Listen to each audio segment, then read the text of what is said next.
वबरकातुहू।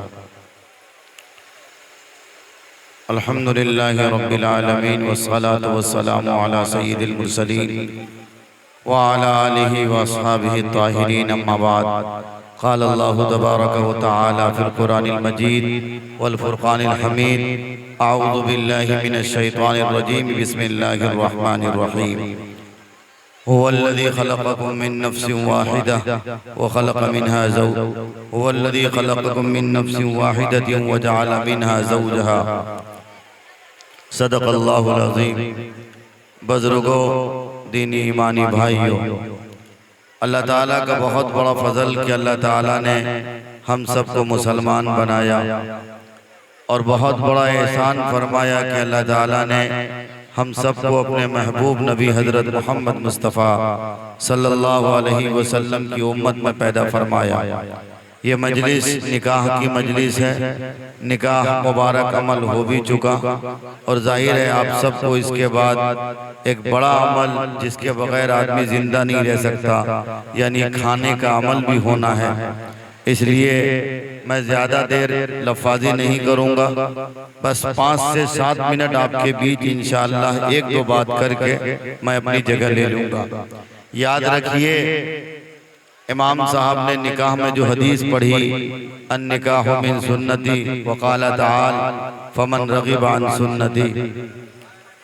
निकाह मेरे नबी की सुन्नत है और निकाह ही एक ऐसा अमल है जिस अमल के बारे में नबी अलैहिस्सलातु वस्सलाम ने फरमाया कि ये ईमान का अटूट हिस्सा है। यानी निकाह के जरिए इंसान की आंख भी महफूज रहती, इंसान का दिल भी महफूज रहता। निकाह के बारे में अल्लाह ताला ने कुरान करीम में फरमाया, मर्द और औरत के बेचैनी का एक बहुत बड़ा अमल है, इसीलिए लियस्कुना इलैहा का अल्लाह ताला ने कुरान करीम में फरमाया। याद रखिए, हमारे समाज में आज निकाह को बहुत भारी भरकम अमल बना दिया गया। हमने ये समझ लिया कि बहुत मोटी रकम इकट्ठा करेंगे, बहुत पैसा हो जाएगा जब ही निकाह हो सकता, उसके बगैर निकाह हो ही नहीं सकता।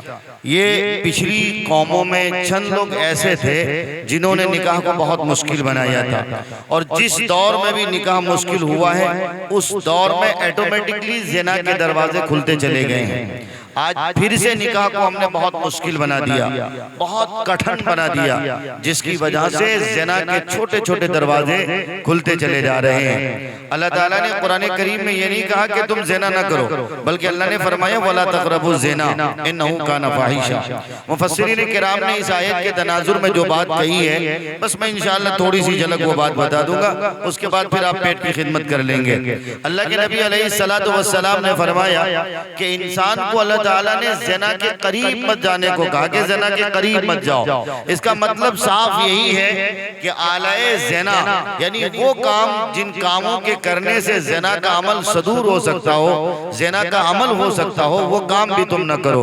और आज हो क्या रहा, शादी ब्याह के मौके पर हमारी बहनें, हमारी बेटियां इस तरह सज-धज की आती हैं और इस तरह के हमारे यहाँ रस्म रिवाज ने जन्म ले रखे। अब तो लगता ही नहीं कि कौन सी शादी मुसलमान की और कौन सी शादी गैर मुस्लिम की, और कौन सी शादी किस मजहब की और किस मजहब के मानने वाले की है। इसलिए मैं आप सबसे पहली गुजारिश तो यही करता हूँ, आप लोगों ने बड़ा संजीदगी का मुजाहिरा किया, मैं आपको वाकई मुबारकबाद देता हूँ। और बहुत मुख्तसर से लोग बारात में आए, इसके लिए भी आप मुबारकबाद के मुस्तहिक हो। वरना आमतौर पर यह देखा गया कि बाराती इतने कसीर तादाद में आते हैं कि लड़की वाले के होश बाख्ता हो जाते हैं। लड़की वाले को समझ ही नहीं आती कि साहब कौन बाराती है और कौन पड़ोसी है और कौन रिश्तेदार है। याद रखिए, अगर लड़के वाले ने लड़की वाले पर जोर देकर जबरदस्ती बाराती की कसरत बढ़ाई और बहुत सारी गाड़ियां बढ़ाई और लड़के ने यह समझ रखा कि अगर मेरी बारात में ज्यादा से ज्यादा नौजवान लड़के न होंगे या ज्यादा से ज्यादा बाराती नहीं होंगे, तो खुदा की कसम उस लड़के के बाप को कल क़यामत के दिन अल्लाह के यहाँ जरूर भी जरूर जवाब देना पड़ेगा।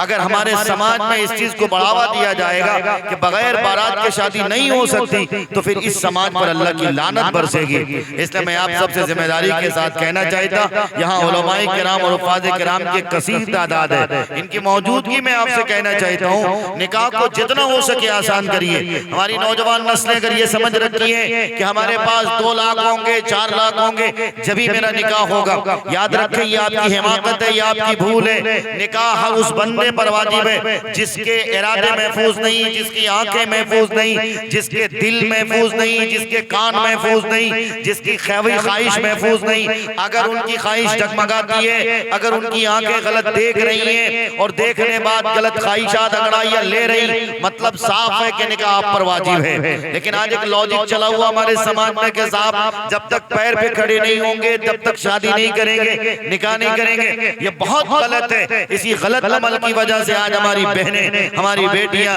गलत रविश और गलत रास्ते पे चल रही हैं। इसके जिम्मेदार कौन है बोलो? ये समाज के जिम्मेदार लोग नहीं है क्या? ये मौलवी ये समाज के जिम्मेदार लोग नहीं है क्या? ये सब लोग जिम्मेदार हैं। इसलिए आप सबसे मैं कहना चाहता कि शादी को सस्ता कीजिए, निकाह को आसान कीजिए। निकाह करने के लिए बहुत लंबे चौड़े खर्च की जरूरत नहीं, बहुत मोटी रकम की जरूरत नहीं। इतना बड़ा पंडाल अगर न सजाया जाए तो बोलो क्या निकाह नहीं हो सकता? निकाह हो सकता है। और मैं आप सबसे ये बात बाबा के दौल कहना चाहता, नौजवानों जिस दिन आपने कसम खा ली, जिस दिन आपने ठान लिया कि इंशाअल्लाह बगैर जहेज के मैं शादी करूंगा, लड़की वाले के यहाँ अगर शादी के अखराजात के लिए जरूरत पड़ेगी तो मैं अपने जेबे खास से जो भी उनको जरूरत पड़ेगी मैं दूंगा।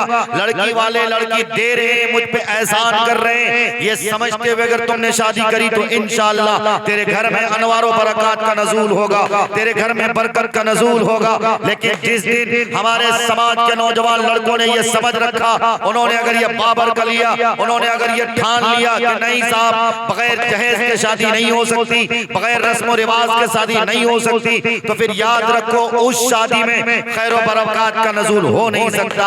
आप अलैहिस्सलातु वस्सलाम ने सबसे बड़ा निकाह किसे कहा? सबसे बड़ा निकाह वो है जिसमें कम खर्च किया जाए, जिस निकाह को रस्म रिवाज से पाक रखा जाए, जिस शादी को रस्म रिवाज से पाक रखा जाए। तो बोलो क्या मेरी शादी रस्म रिवाज से पाक है? मेरा निकाह रस्म रिवाज से पाक है? अगर है तो यकीनन तुम्हारी बहन, तुम्हारी बेटी जो ब्याह कर जिस लड़के के घर जा रही, फिर उसकी गोद से तुम देखना वक्त का कोई सलाहुद्दीन अय्यूबी पैदा होगा, वक्त का कोई इंशाअल्लाह मोहम्मद बिन कासिम पैदा होगा। मेरे भाइयों मेरे बुजुर्गों, कहे न नौजवान नस्लों से, कहे न इनसे, मैं इसीलिए बारहा आप सबसे ये कहना चाहता, ये तो हमारे हंजला बाबू ने कहा मुफ्ती साहब बाराती पे तकरीर नहीं करनी है, इसलिए मैंने अपनी जुबान को थोड़ी लगाम दे रखी, वरना याद रखो मैं बहुत मशहूर जमा और बहुत बदनामे जमाना मौलवी हूँ। आपके खगड़िया और बेगूसराय के कई शादी के प्रोग्रामों में आकर मैंने शादी के रस्म रिवाज पर जब तकरीर की तो लोगों ने कहा इस मुफ्ती को मत बुलाओ, वरना हमारे इलाके में वैसे ही मुफ्ती साबिर निजामी साहब और दीगर हजरात अकाबिर मौजूद हैं। इसलिए मैं नौजवानों से हाथ जोड़ के बहुत ही अदब के साथ गुजारिश करता हूँ, अपनी शादी को फजूल खर्ची से पाक कीजिए। ये जो आप पटाखे फोड़ते हो, ये जो आप बम बारूद का निजाम करते हो, ये आपका तरीका नहीं है, ये आपका तरीका नहीं है। मेरे नबी ने इस तरह के तरीके को पसंद नहीं फरमाया। जिम्मेदारी किन की है? जिम्मेदारी इन बूढ़े बुजुर्ग हजरात की है, जिम्मेदारी हम मौलवियों की है। बोलो नौजवानों आप सब इसके लिए इरादा करते हो ना? इंशाअल्लाह ये 2-4 नौजवान अगर मेरे इरादे कर लेंगे इंशाअल्लाह तो मैं ये समझता हूँ कि मेरा समाज एक अच्छा समाज बनेगा। आप क्या समझते हो कि हुकूमत की तरफ से ये जो कानून बनने ऐसे ही बनने, हमारे तुम्हारे नहूसत की वजह से बनने?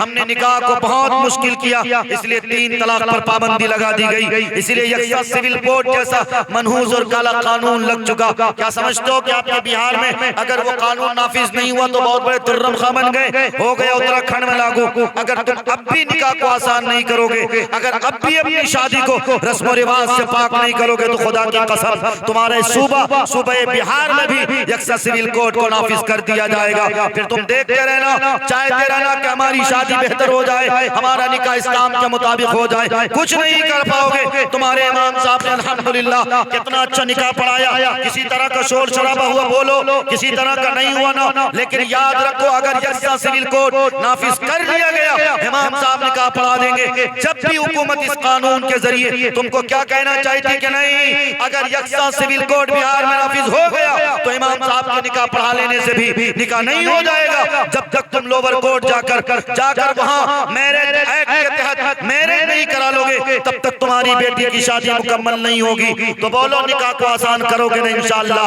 रस्म रिवाज से पाक करोगे ना इंशाअल्लाह, उलमा से मोहब्बत करोगे ना इंशाअल्लाह, अपने दीन के लिए मर मिटने के लिए तैयार हो ना इंशाअल्लाह। हर हाल में हम चाहे जहां रहे जिस हाल में रहे हमारी जिम्मेदारी है और ईमानी ताकत और ईमानी जज्बे के साथ मैं तुमसे कहता हूँ दुनिया के रस्म रिवाज को भान में रखिए, उनको लात मारिए, बारात हो न हो इससे कोई मतलब नहीं, हमारा बेटा दहेज में क्या मिल रहा इससे कोई मतलब नहीं, हमारी बेटी को कितने जोड़े कपड़े मिल रहे इससे कोई मतलब नहीं। मतलब इससे होना चाहिए कि शादी हो रही है, निकाह हो रहा है, एक सुन्नत के अमल को फरोग दिया जा रहा, आंख की हिफाजत हो रही है, दिल के इरादे की हिफाजत हो रही है। इस गर्ज से अगर निकाह को करोगे, इस गर्ज से करोगे जिस गर्ज के बारे में मेरे नबी ने फरमाया था, कायनात के सरदार ने फरमाया इन्ना आज़मन निकाह, उस हदीस के तनाजुर में अगर निकाह करोगे तो इंशाअल्लाह मेरा समाज एक अच्छा समाज बनेगा, मेरी सोसाइटी एक अच्छी सोसाइटी बनेगी। आज हर माँ की शिकायत है कि मेरा बच्चा मेरा फरमाबरदार नहीं, मेरा बेटा बिगड़ा हुआ बेटा, मेरा बेटा एक नंबर का नशेड़ी बेटा, एक नंबर का गजेड़ी बेटा, चेहरे पे रौनक नहीं, नशा कर करके आंखें धंस गई हैं, नसें ढीली हो गई। कौन है इसके जिम्मेदार बताओ? वो माँ उसकी जिम्मेदार है, वो बाप उसके जिम्मेदार है। क्यों? इसलिए कि माँ को जो तरबियत करनी चाहिए माँ ने वो तरबियत नहीं की, बाप को जो तरबियत करनी चाहिए बाप ने वो तरबियत नहीं की। और इसकी इब्तिदा कहाँ से हुई? इसकी इब्तिदा निकाह से हुई। निकाह जिस सादगी से होना चाहिए, रस्म रिवाज को बालाए ताक रख के किया जाना चाहिए, हमने वहाँ पे इसकी जिम्मेदारी को अंजाम नहीं दिया। याद रखो पेड़ को लगाते वक्त, पौधा को लगाते वक्त अगर कीड़े मकोड़े से पौधे को पाक न रखा जाए, अगर वो पौधा बड़ा भी हो जाएगा तो मुमकिन हो कि बेफल हो जाए, और अगर फलदार हो भी गया तो लज्जत से आप महरूम रह जाओगे। इसलिए अगर निकाह हो भी जाता है ये तो बहुत खुशी की बात कि आपके यहाँ अल्हम्दुलिल्लाह कोई डीजे बाजा, किसी तरह के शोर शराबा और दंगबाजी, किसी तरह की कोई चीज नहीं। ये पंचवीर का इलाका, ये शाहपुर कमाल का इलाका जानता हूँ मैं, उलमाए किराम की कसीर तादाद है, उलमाए किराम की बड़ी तादाद है, अल्लाह आप सबको सलामत रखे। लेकिन मैंने ये चंद मारूजात जो आपके सामने रखे, पहली गुजारिश मैंने आप सबसे ये करी मेरे भाइयों मेरे बुजुर्गों, शादी को आसान करना है, बोलो करोगे ना इंशाअल्लाह? खर्चा कौन करेगा, लड़की वाला या लड़का वाला? लड़का वाला करेगा ना इंशाअल्लाह।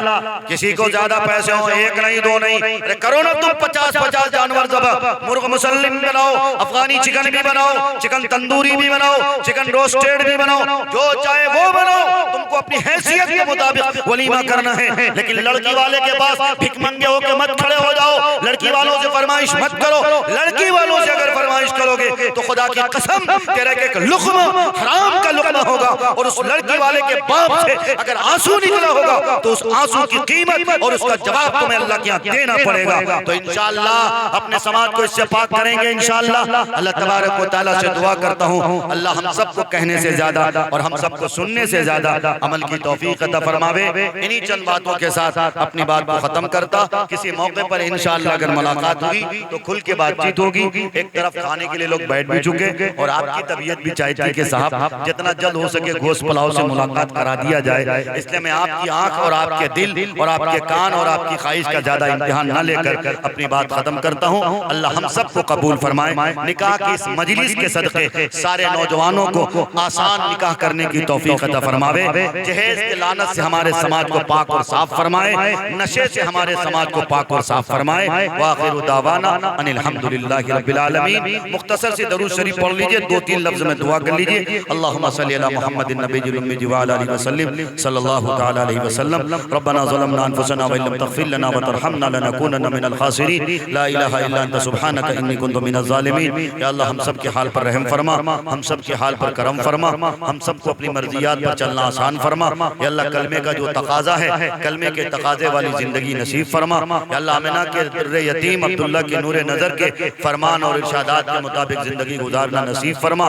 या अल्लाह ये निकाह की मजलिस है, बहुत मुबारक मजलिस है। तेरे नबी का फरमान ईमान है। जब कोई लड़का लड़की निकाह करते हैं या अल्लाह आपस में जब ये अमल हो जाता तो इसके जरिए से एक बेहतरीन सोसाइटी, एक बेहतरीन समाज वजूद में आता। या अल्लाह इस निकाह में खूब खूब खैर और बरकत का नज़ूल फरमा।